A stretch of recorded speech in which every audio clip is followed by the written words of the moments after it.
Welcome to Lipstick Attitude, hosted by Dr. Elizabeth King, psychotherapist, hypnotherapist, author, and motivational speaker, specializing in trauma and women's mental health, and Yvonne, psychotherapist and coach specializing in relationships, couples, and women's issues.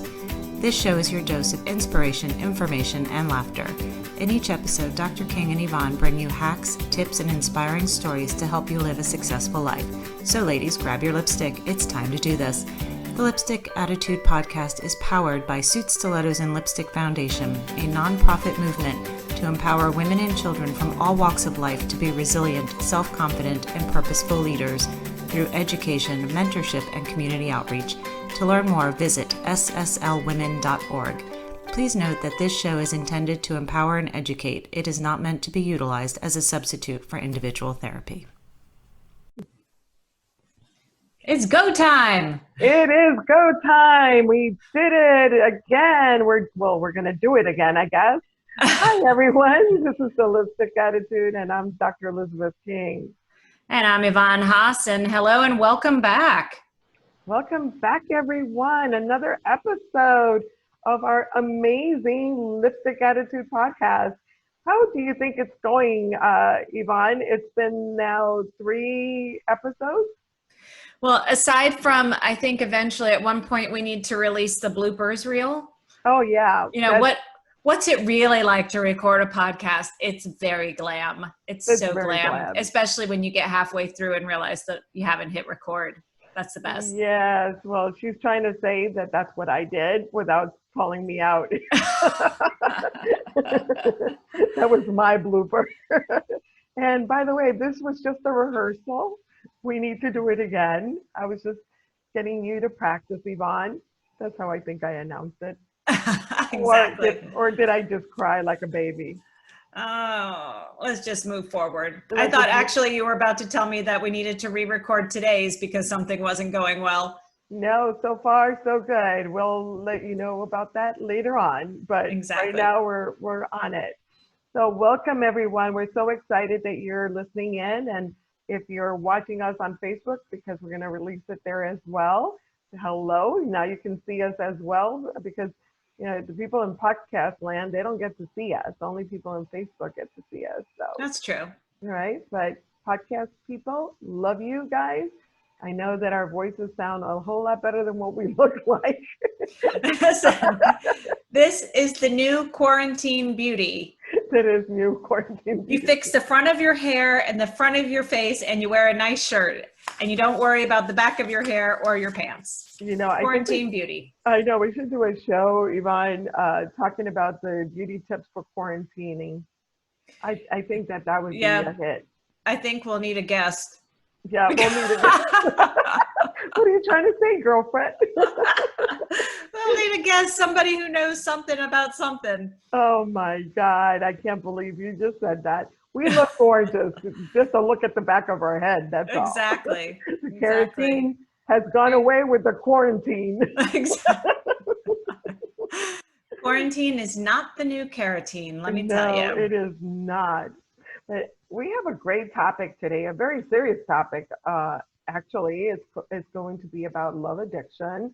I know that sounds like a foreign word and an oxymoron, right? Love and addiction. How do you put those two things together? But before we begin, we have to start the way we normally start. Don't let me forget. We need to do what's new and great in your world, Yvonne? What's new and great in my world? Well, what's new and great is tonight we are gathering with the amazing women of Suit Stilettos and Lipstick Foundation and the men.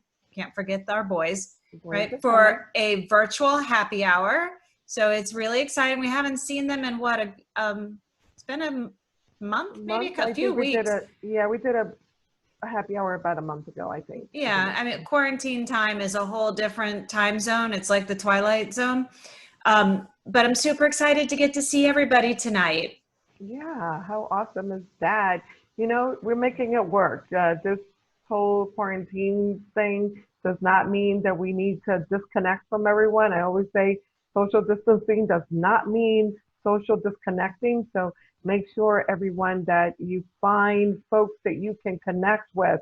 And if you don't have your own tribe, come and join our tribe. Even if you have your own tribe, bring that tribe along with you to Stilettos and Lipstick Foundation happy hours and all of our virtual events. And we'll be having more. So make Mm-hmm. sure you check us out and make sure that you connect. Don't do this by yourself. We really need to be vigilant on staying connected because we don't want to have depression or anxiety and all those feelings that come when you are isolating. So very, very important. Right.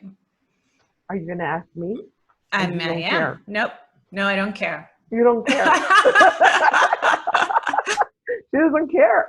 I am the therapist.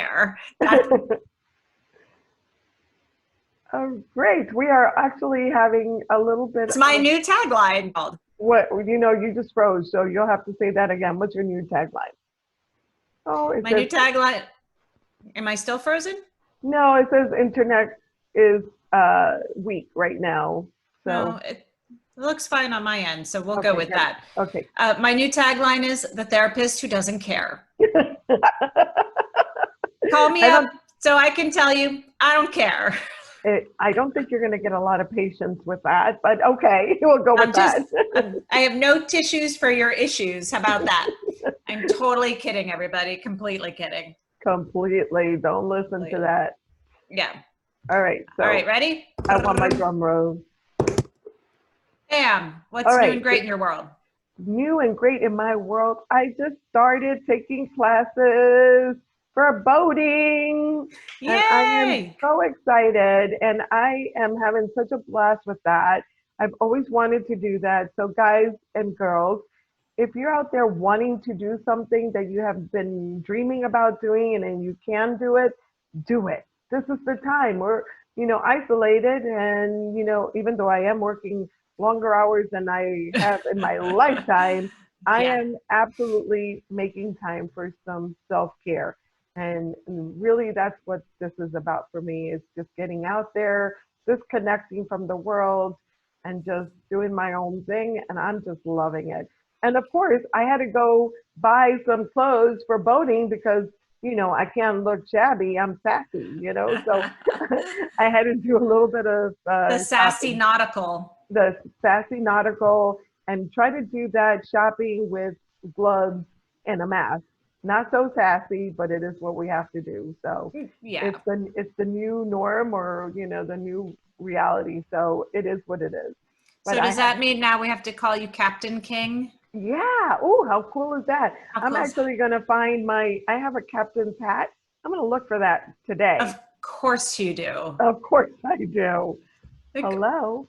who has a captain's hat out there who never boated before, like did not take the class? Yeah, you do. Of course you do. Yeah. Well, that's because it was cool at some point. I don't know what year. Who knows how long I've had this? 1985. Maybe. Yeah. Who knows? Who Could knows? be that. But it's in style now. That's all I can say. I saw a few of them at the store that I went shopping for the nautical stuff. But I actually went online, and apparently it's going to be the in thing.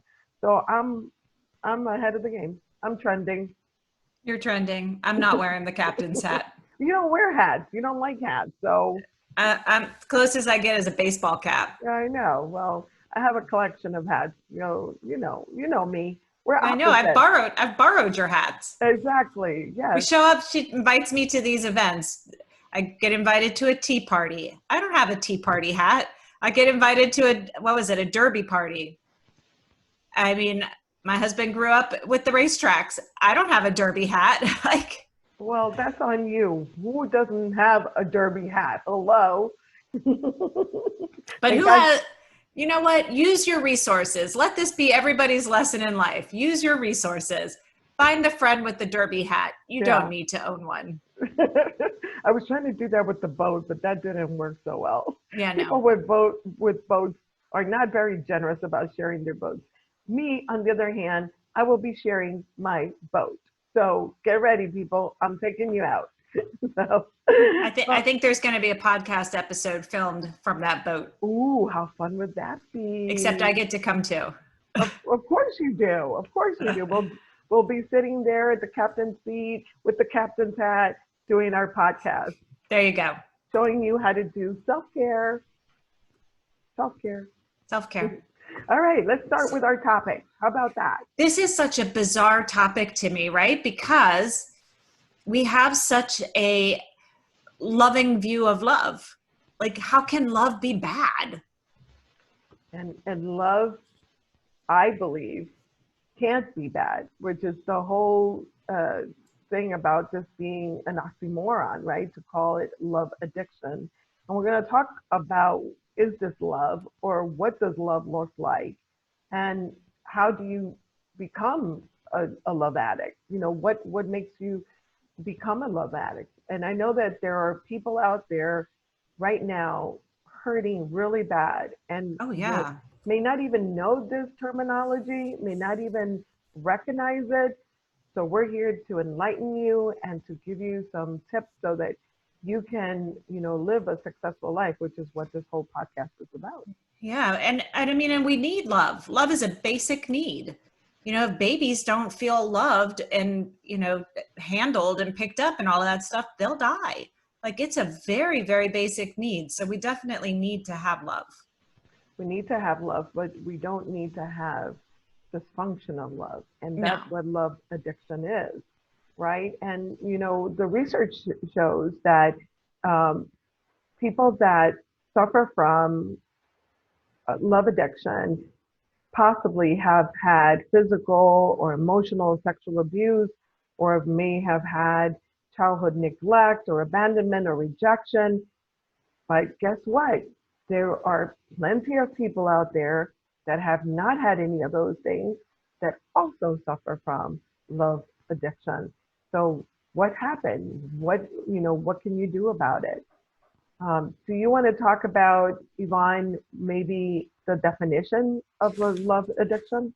Sure. So, love addiction, which is also known as pathological love, refers to a pattern of behavior characterized by maladaptive, pervasive, and excessive interest toward one or more romantic partners, which then results in a lack of control and the renouncing of your other interest and behavior and other negative consequences, which sounds very similar to a lot of addictions. Absolutely. It's very similar to a drug addiction or even codependency. Mm-hmm. It's all obsessive compulsive behaviors. All of that is kind of meshed in together, and it's Yeah. very difficult to separate one from the other. And I think it's important for us to point out here that not all addiction is a chemical type of addiction. Like for substance abuse, I think it's a lot easier for people to see that as, oh, of course you can get addicted. But there are behavioral addictions as well, like gambling. Gambling's a behavioral addiction, but it does light up the same centers of the brain. Yeah, I think that's really important what you just said, that it lights up the different centers of the brain. And so you actually can see that there's something different about that person's brain. And love addiction is exactly the same thing, right? Mm-hmm. So it's not something that someone made up. It's not Right. like someone says, "Oh, I have a love addiction," and it doesn't mean anything. It possibly can be something for real happening in the brain. Yeah. And Yvonne and I were both psychotherapists, and we deal with this type of behavior in our practice. And when people come to us and ask about love addiction or describe their behaviors, and we know that it's love addiction, it is a very difficult um, disorder to talk about because there's not a whole lot of research on it, yet it mimics so much, excuse me, obsessive compulsive behavior, OCD behaviors, and like Mm-hmm. you said, even a drug addiction is very similar. Yeah, but I think that it's a topic that a lot of people don't like to touch because, love is beautiful. It's a beautiful thing, and people need to feel love. So, but we've got to get in there and differentiate what's a healthy form of love, what's a healthy display of love, and what's an unhealthy display of love. Yeah, let's start with that. Let's talk about what is an unhealthy state demonstration of love. What are some of the symptoms that you see in your practice? Well, I've seen clients who actually will show up at their partner's house when the partner is not home and go through their garbage, like the garbage that you put out on the curb, and like remove items from that person's garbage because to take home with them because they can't get enough of that person. It's like this constant longing. And like you go to work during the day, there's a little bit of separation. Well, not right now in quarantine, of course, but normally speaking, you go your separate ways, you go to work, and distance, makes the heart grow fonder. But for some of these people, it really doesn't. They look for ways then to start pulling in bits and pieces of their partner's life so that they don't feel that separation. And that could even happen if the person that they're seeking this attention from may be abusive to them. They could Mm-hmm. be verbally abusive or physically abusive or sexually abusive, like rape and assault and all that. And that person still has this desire to make it work with that person. They want to make it, okay. They have this fantasy of if I just hang here long enough, that person's going to change and they're going to love me how I need to be loved. Yeah, and have you seen too that sometimes the more abusive that person becomes, the more the person who with the love addiction wants them to love them. It's not even a warning sign to that person. It's not a, oh my gosh, this abuse is getting This more is and a more. flag, right? Yeah, Yeah. this is a flag. No, it's almost like a pull, like a magnetic pull to have that person become even closer to them. Yeah, they become very clingy, very, very clingy, and almost like a stalker. Mm-hmm. They need the attention. They will text 100 times. They will phone call 100 times. They will leave messages begging the person to come back, even if the other person is being abusive to them. Yeah. In fact, the more abusive that they are, the more they desire it because they feel like if only I can change, if only I can beg for forgiveness, they will love me and they will Mm-hmm. want me. And this will be this fantasy world that I have conjured up in my mind, but it doesn't change. It gets worse and worse and worse. And when I've had patients that are suffering from love addiction, they will share with me that they know that the behavior is wrong. They know that they shouldn't be accepting abuse. They know that they shouldn't be, begging for forgiveness when they haven't done anything, when the other person is the perpetrator and they could be very nasty and angry. They know it, but they can't stop the behavior. Yeah. Well, there are a lot of them too that will actually reenact traumatic events from other relationships in their current relationship.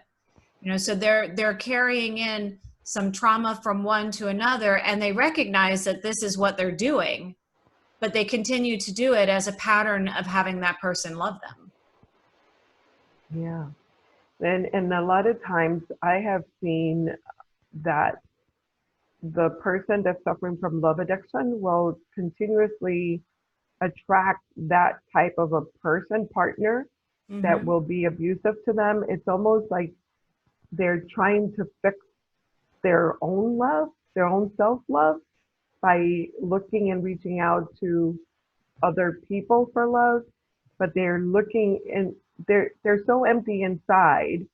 They Right. are feeling so loveless of their own selves that they don't discriminate between healthy love and dysfunctional love. No. No, I mean, I've seen people who are dating online, and obviously there are lots and lots of profiles of people online. And I've had actually women say to me, I think I'm in love with this guy. I'm like, well, how many times have you seen him? Well, we haven't met in person yet. So right now you're in love with a photo and a profile and what somebody wants you to see about them online versus like getting to know that person. And if you notice some of these people with love addiction fall in love the minute they meet somebody. They have Yes. this very like, what we consider like the hopeless romantic kind of persona where people, meet and fall in love at first sight, but they're doing that with everybody that they meet. Yeah, I wanted to preface that a little bit because some people do fall in love at They first sight. do. Yeah, those cases happen, but that is not, that's the the exception to the rule. Most people need to connect with people, get to know them, Right. and then they fall in love as they grow through this journey of getting to know each other. If you are falling in love with different people all the time at first sight, you may be suffering from love addiction. You just are craving for someone to love you back as opposed Yes. to healthy love. Yeah. And so that should be a flag. Oftentimes my patients will tell me that they know that they are suffering from love addiction and but they don't know what to do about it. Mm-hmm. And that's why they come to see us. So um, let's talk a little bit about that. Um, what are some of the things that you can do for love addiction? Well, I mean, honestly, I would recommend that you get professional help for love addiction. We should treat love addiction the same way we treat any other type of addiction. Most people who are suffering with drug and alcohol addiction, you know, they go to support groups, they go to therapy, they go to rehab, they do these different types of things because they need that constant support. I think we first need to make sure that we treat this addiction just as importantly as we treat any type of physical or chemical addiction.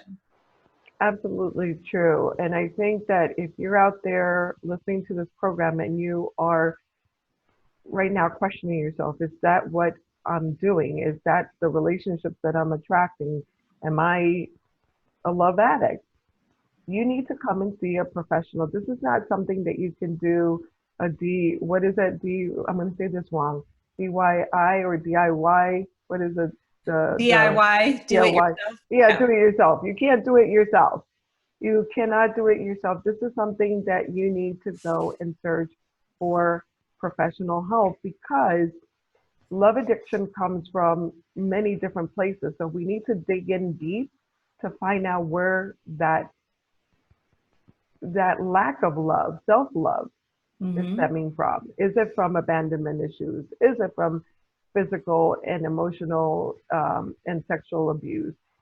Where is it coming from? And you cannot do that as an individual. You need a professional to help you dig deep down inside. And even if it comes from that form of abuse, it's not your job to fix it by yourself. If you know that you grew up in a home where there was physical, emotional, or sexual abuse, and you understand that your addiction may be coming from that, you need to seek a professional who specializes in trauma. So somebody who can go in there and help you alleviate these symptoms, professionally. It's not on you to do this by yourself. You don't have to be alone. There's nothing shameful about having a love addiction. Which, by the way, you mentioned trauma, and I'm a trauma specialist. I just want to point out, and I know that we say this all the time, make sure that if you are suffering from PTSD, trauma related disorder, you need to seek a professional that specializes in trauma, not just any therapist or a coach or a love coach. I've heard of people that suffer from love addiction going to a love coach. A love coach is there to help you meet someone because you want to fall in love. But if you are not whole, if you are broken inside and you're looking for someone, you're going to find the wrong someone. So you first need to do the work internally before you can be even thinking about finding your mate because you're going to find the wrong mate. You know, it, Mm-hmm. if we talk about the law of attraction, we talk about also just, what are you looking for to fulfill the gaps inside your head. You're going to go find the wrong person because you're not looking feeling healthy. You're not Right. healthy. So if you're not healthy, how are you going to find a healthy relationship? But be really cautious that you just don't go to any therapist if you're suffering from post traumatic stress. You really need a trauma trained, trauma experienced therapist that will help you through that. If you are suffering from love addiction and it does not relate to trauma, then yes, then that is a broader scope of treatment. And yes, a general therapist would work just fine. Someone that knows about love addiction. Yeah, I mean, a cognitive behavioral specialist, who is experienced in working with patients who have gone through love addiction would would work just fine. But did you see that they also recommend sometimes a mood stabilizer? Hmm. And we're holistic doctors, and we don't really believe in just medication, medication, medication, but sometimes it's absolutely necessary. And if you're going up and down and having mood swings that are debilitating, that you're not able to function, then by all means, take a look at that with a professional, with your psychiatrist, with your psychotherapist. Talk about options because that might help to at least settle things for a while you're doing your, psychotherapy treatments. You may need some Yeah. medication. Don't do the medication without the therapy, Absolutely. because that doesn't help you change the behavior. That doesn't help you peel back the onion and dig down to the root cause of things. It may squash the symptoms for a while, which would be useful because that helps you break the cycle. But once you stop taking the meds, if you haven't done the work on the other side, you're destined to repeat those same behaviors. And then of course people get into the cycle that I'm sure you're familiar with. I can't even conquer this. Maybe I should never love again or be in a relationship because I obviously can't conquer my love addiction. Yeah, that giving up and just not trying to do better. Where does that leave you? You can choose that. Absolutely, everybody has an option, but why would you want to stay in that place where you feel so hurt and so Right. much pain and so broken? There are options, and Yvonne and I will tell you that there are amazing options that will really help you live that successful life that you always dreamed of. Of So course. don't ever give up. This show is about hope, it's about empowerment, it's about giving you the tools to live that successful life that you always dreamed of. But guess what? You have to take the initiative. You have to make the choice that that's what you want. That is your prerogative. What do you want for your life? Yeah, I mean, if you don't take action to do something, then the rest of it's just a nice theory. I mean, I have clients who say to me, I just can't get in shape. And I read, fitness magazines all the time. And I said, but do you do what they suggest? Like, I mean, I'm no fitness expert, but I have a feeling that if you just read the material without doing the exercise, it's probably not as effective. Just going to throw it out there, right? So there has to be action behind the information that you receive. Absolutely. Well, are you ready? Because I think we're at the end of our show. Wow, already? Okay. I I think we know are. it went really fast. This is a very important topic. I hope everyone that is listening, if you know of someone that's suffering from love addiction, share this program with someone. Someone out there needs to hear this message. And if it's Yeah. you, take it to heart and get some help. There is help out there, and we're here for you. All right. We'll heal your heart. Oh, yes, absolutely. And show you healthy love. All right. Healthy love is putting on your lipstick. This is our war paint. This is what we wear to go out there and face the world to make sure that life is successful. I hope everybody enjoyed this episode, and we will be back with another one. See you soon. Have a great day. Have a great day, everyone. Bye. Bye.